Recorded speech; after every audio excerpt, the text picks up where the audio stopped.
Shalom Bapak Ibu Saudara. Ya, firman Tuhan hari ini saya berikan tema Aku mengasihi Engkau Tuhan. Ini adalah sebuah pernyataan Petrus yang ditujukan kepada Tuhan Yesus. Ketika Tuhan Yesus menampakkan diri kepada Petrus di tepi Danau Galilea. Saya ambil natsnya dari Yohanes 21 ayat 15 sampai 19. Saya mengajak kita untuk bersama-sama menyimaknya. Firman Tuhan berkata, sesudah sarapan, Yesus berkata kepada Simon Petrus, "Simon, anak Yohanes, apakah engkau mengasihi aku lebih daripada mereka ini?" Jawab Petrus kepadanya, "Benar Tuhan, engkau tahu bahwa aku mengasihi engkau." Kata Yesus kepadanya, "Engkau mengasihi aku?" Kata Yesus, "Kalau begitu, gembalakanlah domba-dombaku."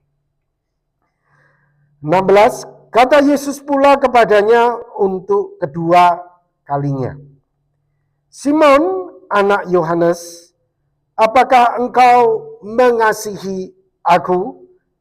Jawab Petrus kepadanya, "Benar Tuhan, engkau tahu bahwa aku mengasihi engkau." Kata Yesus kepadanya, "Gembalakanlah domba-dombaku." Saudara ditanya dua kali. Ya. Saudara, andaikan istri kita atau suami kita, pasangan kita tanya, "Apakah engkau mengasihi aku?"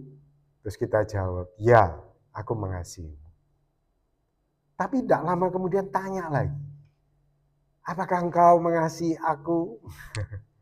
Saudara, kira-kira gimana perasaannya? Ya, ini diragukan ini. Cintanya ini, diragukan ini kasihnya ini. Saya kira ini juga yang dirasakan oleh Petrus pada waktu itu, Bapak Ibu Saudara. Karena memang Petrus memiliki pengalaman sebelumnya sangat diragukan kasih dari Petrus ini. Kemudian yang ketiga kali, bayangin Bapak Ibu Saudara, kata Yesus kepadanya untuk ketiga kali, "Simon, anak Yohanes, apakah engkau mengasihi aku?" Waduh, saudara. Yang kedua saya kira udah sedih ya. Petrus ditanya seperti itu. Ini yang ketiga kalinya baru ini diungkapkan oleh Yohanes. Bagaimana perasaan Petrus pada waktu itu. Maka sedih hati Petrus. Karena Yesus berkata untuk ketiga kalinya. Wow. Apakah engkau mengasihi aku? Dan ia berkata kepadanya, "Tuhan, engkau tahu segala sesuatu, engkau tahu bahwa aku mengasihi engkau." Dan dijawab untuk ketiga kalinya kepada Petrus. Yesus berkata, "Gembalakanlah domba-dombaku." Wah, ya saudara, ini peristiwa saya kira sangat mengharukan sekali. Peristiwa setelah kebangkitan Tuhan Yesus, dan sebelum Tuhan Yesus naik ke surga, Tuhan Yesus beberapa kali menampakkan diri kepada para muridnya, dan ini adalah salah satu event di mana dia berbicara secara pribadi kepada Petrus. Kemudian Tuhan Yesus melanjutkannya pada ayat 18, "Aku berkata kepadamu, sesungguhnya ketika engkau masih muda, engkau mengikat pinggangmu sendiri dan engkau berjalan kemana saja kau kehendaki. Tetapi jika engkau sudah menjadi tua, engkau akan mengulurkan tanganmu dan orang lain akan mengikat engkau dan membawa engkau ke tempat yang tidak kau kehendaki." Dan hal ini dikatakannya untuk menyatakan bagaimana Petrus akan mati dan memuliakan Allah. Petrus akan mati dan saya katakan ya, menyatakan cintanya kepada Allah, kepada Tuhan Yesus. Sesudah berkata demikian, ia berkata kepada Petrus, "Ikut aku." Dengan lain kata, teladani aku. Ikut aku, teladani aku. Saudara, sebelum kita membahas lebih jauh bagian ini, percakapan antara Tuhan Yesus dan Petrus. Saudara, saya mengajak kita untuk melihat kisah-kisah cinta, kisah kasih, dari persahabatan, dari pasangan, ya, yang begitu mengharukan. Saudara, ini adalah He Qinjiao, ya, usianya 13 tahun. Ia dinobatkan sebagai siswi tercantik di Cina bukan karena wajahnya yang rupawan, melainkan karena kebaikan hatinya. Gadis dari provinsi Hunan, Cina, itu rela menggendong sahabatnya yang terkena polio, yang juga sekaligus teman sekelasnya, ke sekolah selama kurang lebih 3 tahun terakhir. Jadi Bapak Ibu Saudara, ini kisah sangat mengharukan ya. Selama 3 tahun dia rela susah-susah menggendong temannya yang kena polio ini, sampai akhirnya kisah ini didengar oleh pemerintah setempat, dan pemerintah setempat kemudian memberikan kursi roda untuk temannya ini. Ya. Saudara, selama 3 tahun dia menggendongnya. Ini posisinya mungkin udah gede ya, saudara ya.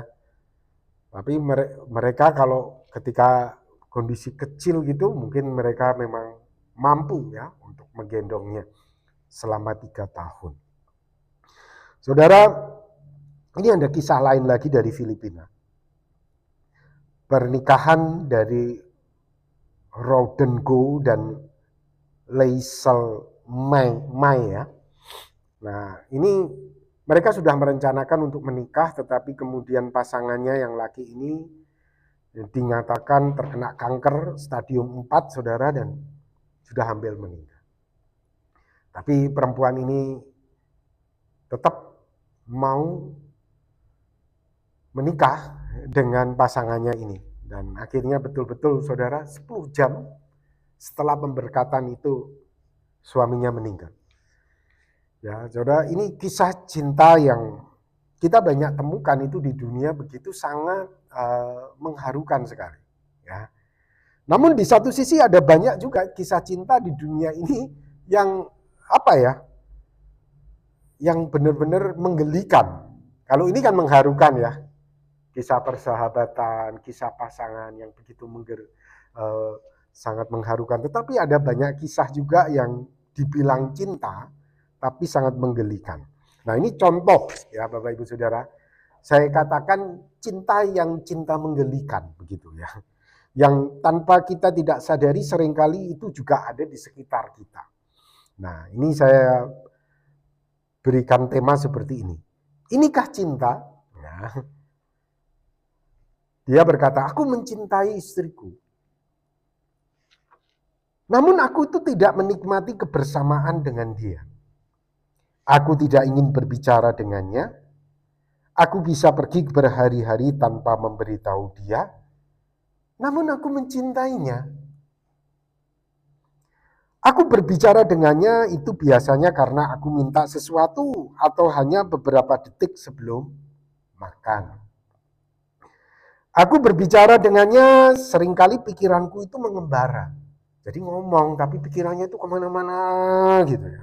Memikirkan hal-hal lain kemana-mana, namun aku itu mencintainya. Aku tidak peduli apa yang dia pakai, yang dia makan, yang dia minum. Aku gak peduli sama sekali. Namun aku mencintainya. Aku juga tidak ingin selalu bersama-sama dengan dia. Namun aku mencintainya. Dia bukan bagian hidupku sehari-hari. Namun pada hari Minggu pagi saja dalam seminggu, dia suka menulis surat-surat cinta buat aku, tetapi aku tidak ingin membacanya. Namun aku mencintainya. Aku mencintai istriku. Nah, ini saudara, inikah cinta? Ini namanya cinta apa ya? Cinta yang ya cuma sebatas perasaan saja. Tidak ada realitanya. Ini cinta yang cinta ecek-ecek. Namun seringkali tanpa kita sadari, saudara, Cinta yang digambarkan di sini itu adalah cinta ecek-ecek yang sebetulnya menggambarkan kita itu dengan Tuhan kita. Kita berkata bahwa kita mengasihi Tuhan, tetapi sebetulnya itu hanya sekedar di mulut. Kita berkata bahwa kita itu mengasihi Tuhan, ya cuma di perasaan saja. Namun kita nggak bisa lama-lama untuk berbakti. Kita tidak senang untuk berdoa. Kita tidak mau membaca Alkitab yang menjadi surat cintanya. Ya semuanya cuma di mulut dan perasaan, tidak ada tindakan nyata bahwa kita betul-betul mengasihi Tuhan kita. Saya kira inilah yang terjadi pada Petrus, Bapak Ibu Saudara. Pada mulanya, cinta Petrus kepada Tuhan Yesus itu hanya sebatas mulut dan perasaan tanpa suatu tindakan nyata. Oleh sebab itu, sebelum Tuhan Yesus naik ke surga, cinta dari Petrus ini perlu untuk diperbaharui, perlu untuk direstorasi, bukan hanya di mulut, aku mengasihimu. So, apa tindakanmu? Apa perbuatanmu? Apa bukti nyatanya bahwa engkau mengasihi aku? Aku mengasihimu, perasaanku itu dekat sama kamu, iya. Tapi kamu kan selalu tidak ada di sampingku. Pikiranmu kan melayang-layang kemana-mana, sementara aku berbicara dengan engkau. Saudara, Petrus sebelumnya menyatakan cintanya itu hanya sebatas mulut dan di perasaan saja. Kita lihat, ya. Sebelumnya Petrus pernah berkata, biarpun mereka semua terguncang imannya karena engkau, aku sekali-kali tidak, kata Petrus. Wow, keren ya saudara. Kemudian Petrus juga berkata kepada Tuhan Yesus, Tuhan, aku bersedia masuk penjara dan mati bersama-sama dengan engkau. Waduh, keren ya saudara. Mulutnya itu bagus, keren. Kata Petrus kepadanya, Tuhan, mengapa aku tidak dapat mengikuti engkau sekarang? Aku akan memberikan nyawaku bagimu. Wow, keren. Namun realitanya apa? Begitu Tuhan Yesus ditangkap oleh tentara Romawi dan diperhadapkan kepada pengadilan agama, apa yang terjadi? Orang-orang yang mengenali Petrus sebagai murid Yesus kemudian berkata kepada Petrus, loh, bukankah engkau itu murid dari Yesus itu yang sekarang sedang ditangkap? Apa jawab Petrus? Saudara, yang tadinya katanya mau dipenjara untuk Yesus, yang katanya tadinya mau mati untuk Yesus. Petrus berkata, aku enggak kenal dia. Ini cinta-cinta sebatas di mulut dan perasaan. Aku enggak kenal dia. Aku enggak mau mati untuk dia. Aku enggak mau masuk penjara untuk dia. Aku enggak mau memberikan nyawaku dengan percuma untuk dia. Aku enggak kenal dia. Saudara, ini dinyatakan oleh Petrus bukan sekali, tetapi 3 kali Petrus menyatakan ini. Dan itu menunjukkan Petrus berkata, aku sungguh-sungguh tidak mau menyerahkan nyawaku untuk dia. Aku sungguh-sungguh tidak mau dipenjara, mati untuk dia. Jangan digugat-gugat lagi. Aku betul-betul tidak mau. Pada waktu ketiga kalinya, setelah dia menyangkal aku tidak kenal dia, baru dia menyesal. Saudara. Kemudian dia mulai menangis. Di situ hatinya sedih. Ternyata aku ini cuma pembohong.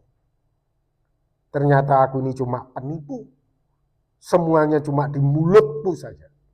Aku tidak bisa menunjukkan bukti nyata bahwa aku mengasihi Tuanku, Yesus Kristus ini. Oleh sebab itu saudara, sebelum Yesus naik ke surga, setelah kebangkitannya dari antara orang mati, saya kira inilah yang terjadi di tepi Danau Galilea ketika Yesus bercakap-cakap dengan Petrus. Yesus hendak merestorasi, memperbaharui cinta Petrus agar bukan hanya di mulut dan perasaan, namun ada sebuah tindakan nyata. Dan di sini pula Tuhan Yesus bertanya kepada Petrus sebanyak 3 kali juga. Petrus, apakah engkau mengasihi aku? Petrus, apakah engkau mengasihi aku? Sebanyak 3 kali. Dan Tuhan Yesus menekankan sebanyak 3 kali juga. Kalau engkau mengasihi aku, Tuhan Yesus berkata, gembalakanlah domba-dombaku. Gembalakanlah domba-dombaku. Saudara, jawaban yang sama juga. Itu ditujukan kepada kita ketika kita berkata, Tuhan, aku mengasihi engkau. Maka jawaban yang sama juga yang ditujukan Tuhan kepada kita, gembalakanlah domba-dombaku. Gembalakanlah, apa maknanya? Pada ayat 15 dan 17, kata bahasa Yunaninya yang dipakai itu adalah bosko, yang artinya memberi makan. Itu ayat 15-17. Kemudian ayat 16, saudara, itu kata yang dipakai itu adalah poimaino, yang artinya memelihara dan memimpin. Jadi dari makna ini kita bisa melihat gembala di sini mengandung arti sebuah tindakan untuk memberi, merawat dan menuntun. Jadi Bapak Ibu Saudara, kalau kita berkata, Tuhan, aku mengasihimu, berarti saudara kita memberi, saudara. Kita merawat, kita itu menuntun, saudara. Ya. Menuntun siapa? Domba-domba. Siapa itu domba-dombaku? Nah, arnion. Itu ayat 15 dipakainya, saudara, kata domba. Yang artinya anak domba atau domba kecil. Kemudian ayat 16-17, domba yang dipakai di dalam bahasa Yunani ini adalah probaton. Yang artinya domba pada umumnya. Nah, Tuhan Yesus itu seringkali menggambarkan umatnya, jemaatnya, orang-orang yang dipimpinnya. Itu sebagai domba. Ya, kita bisa lihat di dalam Yohanes 10 ayat 16. Ada lagi padaku domba-domba lain. Nah, Tuhan Yesus menempatkan diri sebagai gembala dan orang-orang para muridnya yang mengikuti dia, yang menjadi umatnya sebagai domba-dombanya. Ada lagi domba-domba lain yang bukan dari kandang ini, yaitu dari Israel ini. Yaitu kita yang dimaksud domba-domba yang lain itu. Domba-domba itu harus kutuntun juga, dan mereka akan mendengarkan suaraku, dan mereka akan menjadi satu kawanan dengan satu gembala. Jadi Bapak Ibu Saudara, dari sini domba yang dimaksudkan di sini adalah umat Tuhan Yesus, baik itu anak-anak maupun orang dewasa. Jadi Bapak Ibu Saudara, jika kita berkata, Tuhan, aku itu mengasihimu, maka Tuhan Yesus akan menjawab, engkau mengasihiku? Oke, beri makan, rawat, tuntun umat yang percaya kepada Tuhan Yesus. Itu berarti, saudara, kita memperhatikan kepentingan orang lain. Nah, ini perlu menjadi catatan. Ketika kita berkata, Tuhan, aku itu mengasihimu. Ya, saudara, Tuhan, aku itu mengasihimu. Bersamaan dengan itu sebetulnya kita itu memperhatikan kepentingan orang lain. Filipi 2 ayat 4. Dan janganlah tiap-tiap orang hanya memperhatikan kepentingannya sendiri, tetapi kepentingan orang lain juga. Ya, saudara, ini penting. Ya, untuk menjadi catatan kita bahwa kita harus memperhatikan kepentingan orang lain. Jadi kalau kita mengatakan kita mengasihi Tuhan, kita pasti memperhatikan kepentingan orang lain. Ya. Kalau kamu berkata kamu mengasihi Tuhan, tetapi kamu egois, kamu tidak peduli dengan kepentingan orang lain, berarti boleh dikata cintamu kepada Tuhan itu hanya sebatas di mulut dan perasaan, seperti Petrus pada awalnya. Belum ada tindakan nyata. Kalau kita berkata kita mengasihi Tuhan, berarti kita mempedulikan kepentingan orang lain. Nah, bagaimana Tuhan mengkisahkan orang yang memperhatikan kepentingan orang lain? Nah, kita seringkali sudah membaca ayat ini ya Bapak Ibu Saudara. Saya ulangi ini untuk kita bersama-sama. Satu hari Tuhan Yesus menceritakan tentang perumpamaan pada akhir zaman. Dikisahkan di dalam Matius 25 ayat 34, dan raja itu akan berkata kepada mereka yang di sebelah kanannya, "Mari hai kamu yang diberkati oleh Bapakku, terimalah kerajaan yang telah disediakan bagimu sejak dunia dijadikan, karena kamu mengasihi aku. Sebab ketika aku lapar, kamu memberi aku makan. Ketika aku haus, kamu memberi aku minum. Ketika aku seorang asing, kamu memberi aku tumpangan. Ketika aku telanjang, kamu memberi aku pakaian. Ketika aku sakit, kamu melawat aku. Ketika aku di dalam penjara, kamu mengunjungi aku." Maka orang-orang benar itu akan menjawab dia katanya, "Tuhan, bila manakah kamu melihat engkau lapar dan kami memberi engkau makan, atau haus dan kami memberi engkau minum? Bila manakah kami melihat engkau sebagai orang asing dan kami memberi engkau tumpangan, atau telanjang dan kami memberi engkau pakaian?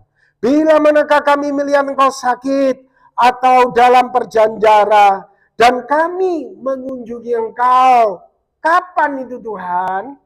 Maka raja itu menjawab, "Aku berkata kepadamu, sesungguhnya segala sesuatu yang kamu lakukan untuk salah seorang dari saudaraku yang paling hina ini,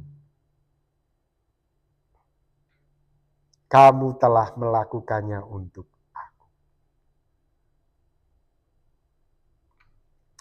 Luar biasa, saudara. Kalau kamu berkata kamu mengasihi Tuhan,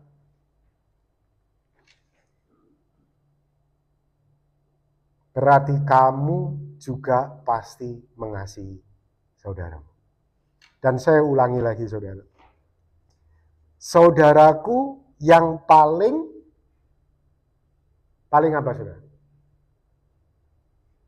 Paling pantas, paling layak, paling terhormat. Di sini justru katakan apa? Paling hina. Saudara, siapa saudaramu yang paling hina di dalam hidupmu?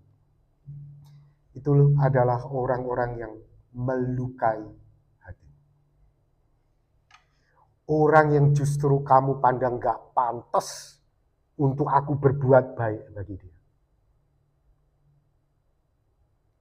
Ketika engkau melakukan kebaikan bagi orang, sama juga engkau melakukan sesuatu bagi Tuhan Yesus. Orang yang paling hina itu, yang bagimu itu siapa? Orang yang paling hina bagimu itu, kamu melakukan kebaikan. Disitulah kamu sedang melakukan sesuatu bagi Tuhan Yesus. Nah, sekarang kita lihat saudara, bagaimana Yesaya mengkisahkan orang yang memperhatikan kepentingan orang lain. Yesaya menceritakan seperti ini, "Bukan berpuasa yang kukehendaki ialah supaya engkau membuka belenggu-belenggu kelaliman dan melepaskan tali-tali kuk, supaya engkau memerdekakan orang yang teraniaya dan mematahkan setiap kuk, supaya engkau memecah-mecahkan rotimu." Bukan roti tetanggamu, bukan roti orang lain, roti yang menjadi hakmu, yang menjadi milik kamu, yang seharusnya itu ada di dalam perut kamu itu loh, Yang kamu berkata, ini hakku, ini milikku, tidak boleh siapa-siapa punya. Ini hanya untukku. Nah, kata Yesaya apa? Rotimu itu kamu pecah. Yang seharusnya kamu makan satu, kamu jadi makan separuh. Yang separuh kamu kasih ke orang. Bagi orang yang lapar. Dan membawa ke rumahmu orang miskin yang tak punya rumah. Memang saudara mungkin zaman dulu ini bisa diterapkan, tetapi zaman sekarang saudara, banyak orang-orang ya ini memanfaatkan kebaikan hati untuk menipu. Nah, kita juga mesti bijak-bijak ya saudara ya. Karena seringkali kalau saya perhatikan di telepon itu orang-orang yang menipu itu, saudara, justru dia itu menipu orang-orang yang berbelas kasihan. Dia menunjukkan mau menderita, dia menunjukkan susah supaya kita itu menolong begitu. Ya, kita mesti bijak-bijak juga, saudara. Tapi saudara, kalau seandainya kita pun sampai ketipu, saudara, kita kan lakukannya tanpa pamrih. Ya kan? Kita tetap saja itu melakukan untuk Tuhan Yesus. Karena Tuhan Yesus itu melihat niatnya kita itu loh. Bukan hasilnya bahwa orang yang kita tolong tadi menipu. Mau dia menipu, mau dia betul-betul saudara. Tuhan itu lihat kitanya itu loh. Gimana? Walaupun memang mungkin akhirnya betul-betul menolong orang-orang yang membutuhkan. Tapi saudara, walaupun seandainya itu betul-betul kita ketipu menolong orang, kita sudah melakukan itu untuk saudara kita yang paling hina. Ini kan yang paling hina saudara, bagi kita, betul tidak? Ini orang paling hina, dia menipu saya, dia memanfaatkan saya sudah bawa dia ke rumah saya sudah lakukan semuanya, ini orang yang paling hina ini. Tapi kita sudah lakukan itu saudara, buat dia. Ya, dan apabila engkau melihat orang telanjang, supaya engkau memberi dia pakaian dan tidak menyembunyikan diri terhadap saudaramu. Pada waktu itulah terangmu akan merekas seperti fajar dan lukamu akan pulih dengan segera, kebenaran menjadi barisan depanmu dan kemuliaan Tuhan barisan belakangmu. Pada waktu itulah engkau akan memanggil dan Tuhan akan menjawab, engkau akan berteriak minta tolong dan ia akan berkata, ini aku. Apabila engkau tidak lagi mengenakanku kepada sesamamu dan tidak lagi menunjuk-nunjuk orang dengan jari dan menfitnah. Saudara, hendaklah ini menjadi catatan bagi kita. Mungkin ya doa kita itu masih terhalang karena kita masih menunjuk-nunjuk orang dengan jari. Karena kita masih mengenakanku kepada sesama kita. Karena kita berkata, oh ini yang pantas, ini yang tidak pantas. Ya memang saudara, kita memang tetap harus hati-hati ya ketika kita mau memberikan pertolongan. Karena sekarang banyak penipuan. Ya. Sekarang banyak penipuan.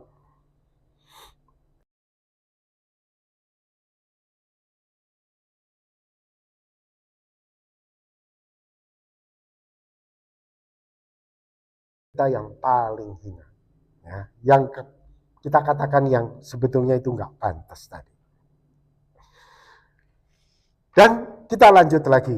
Apa yang dikatakan oleh Yesaya? Apabila engkau menyerahkan kepada orang lapar apa yang kau inginkan sendiri. Saudara, gampang kita untuk berbagi. Memang kita tidak ingin barang itu. Itu gampang. Tapi saudara, kalau kita pun ingin, mau, wah itu sangat sulit sekali ya saudara untuk kita itu berbagi. Tapi menariknya, Yesaya itu menceritakan kamu berbagi kepada bukan barang-barang yang sudah kamu nggak pakai. Yang kamu inginkan sendiri. Yang kamu barang jadi favorit kamu. Yang kamu idam-idamkan, yang kamu simpen-simpen, yang kamu sudah sembunyikan supaya orang tidak tahu, supaya kamu nggak bisa bagi dia, itu dikata Yesaya apa? Kamu serahkan itu kepada orang lapar. Orang yang lebih membutuhkan bagi kamu. Kamu dapetin dia lebih membutuhkan kan? Walaupun kamu pengen itu. Kamu serahin dia. Memang saudara ini tidak gampang. Ya. Ini memang tidak mudah. Dan memuaskan hati orang yang tertindas, maka terangmu akan terbit dalam gelap dan kegelapanmu akan seperti rembang tengah hari. Tuhan akan menuntun engkau senantiasa dan akan memuaskan hatimu di tanah yang kering. Di masa yang susah, di masa yang sulit, tanah yang kering, justru hatimu itu puas. Justru ada damai sejahtera, ada kebahagiaan, ada sukacita di tanah yang kering. Karena apa saudara? Kita sudah melakukan tadi yang di atas. Kita sudah memperhatikan kepentingan orang lain. Dan akan memperbarui kekuatanmu, engkau akan seperti taman yang diari dengan baik dan seperti mata air yang tidak pernah mengecewakan. Engkau akan membangun reruntuhan yang sudah berabad-abad dan akan memperbaiki dasar yang diletakkan oleh banyak keturunan. Engkau akan disebut yang memperbaiki tembok yang tembus, yang membetulkan jalan supaya itu dapat dihuni. Luar biasa, Bapak Ibu Saudara. Makanya Bapak Ibu Saudara, Tuhan Yesus pernah berkata, hendaklah kasihmu itu sempurna, sama seperti kasih Bapa di surga adalah sempurna. Kasih hujan baik kepada orang benar maupun tidak benar.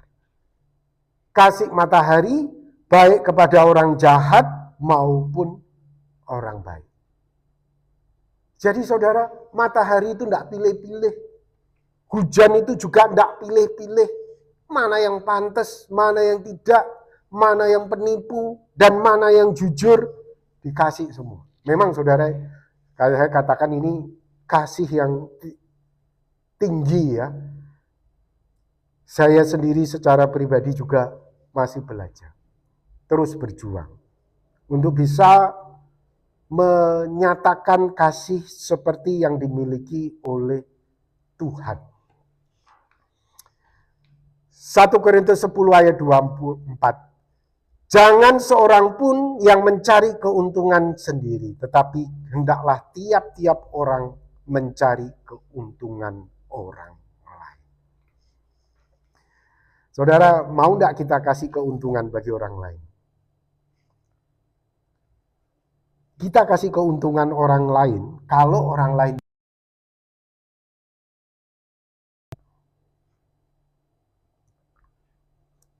lain itu tidak kasih keuntungan sama kita, saya jamin kita tidak akan kasih keuntungan kepada orang lain. Tapi Tuhan Yesus mengajar kita, Bapak Ibu Saudara, untuk kita bisa mengasihi, memberi keuntungan, walaupun orang lain itu tidak memberi keuntungan kepada kita.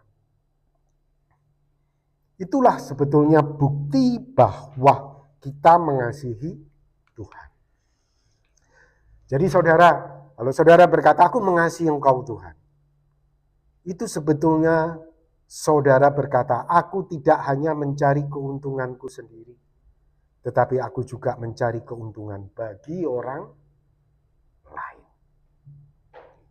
Matius 6 ayat yang ketiga.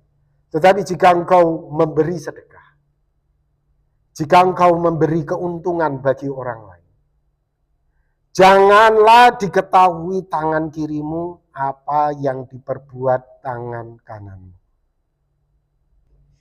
Beberapa waktu lalu, Bapak Ibu Saudara, ada seseorang memberikan dukungan buat sekolah. Dan kemudian dia berkata, biasa sih kalau orang memberi, dia maunya itu dapat untung, ada balik. Dia ungkapkan itu di depan kita pada waktu itu. Dalam hati saya salut sama orang.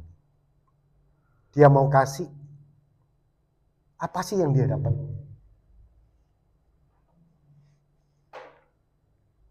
Dia maksudnya itu, saya tahu, dia kasih, sebetulnya dia itu tidak dapat apa-apa.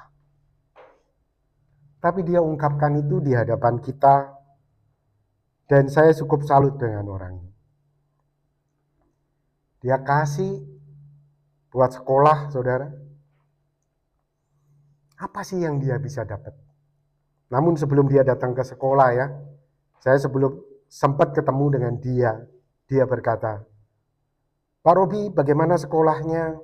Jangan sampai sekolah tutup ya, karena itu adalah ladang penginjilan bagi kita.